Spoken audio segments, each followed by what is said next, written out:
A little over 10 years ago, my mum gave me a call. Hey, I read this book. I'm going to run the Paris Marathon. Mum's always been one for crazy girls. And hey, I encourage crazy. So I said, okay, I'll come support. Then I thought about it a bit longer and called her back.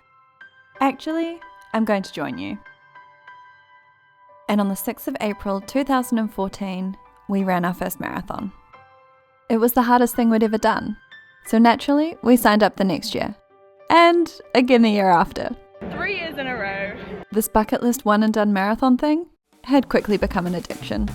I moved across the world to Australia, but the marathons continued. Soon, I learned what the 6 World Marathon Majors were, and I wanted to do them.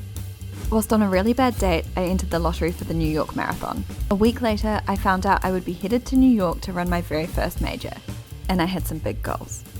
I ran with my friend Steve, and we both worked our butts off to break 4 hours for the first time. Sub 4, baby! Although, it almost killed us both. One major down, I decided to try my luck in the Chicago Marathon Lottery. And I got a place. After struggling through a year of injury, I surprised myself with a personal best. I have no plans for a PB today. I'm so happy! So I entered the lottery for the Berlin Marathon. And I got a place. I totally stuffed this race up, went out way too fast and hit the wall, but had the best time celebrating with friends. And then, well, it was 2020, and with no events, I kind of fell off my run game.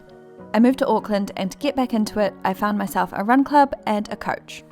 Little did I know he was the same guy who wrote half of this book. You know, the one my mum read. Small world, right?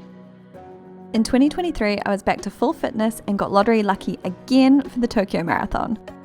I got a PB by the skin of my teeth. 7 weeks later, my fiance and I were signed up to run the London Marathon, my 5th major. Not really that keen to run 42 kilometers. He was super excited about it. Or maybe he was just excited for post-race pizza. Over the last 10 years, sure, there have been some shiny medals.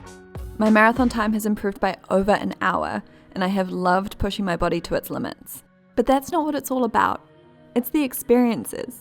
The new places travelled, seeing these cities in a way that you would never as a regular tourist. It's about the incredible people met along the way, hearing their stories, making friends for life, and celebrating our successes together.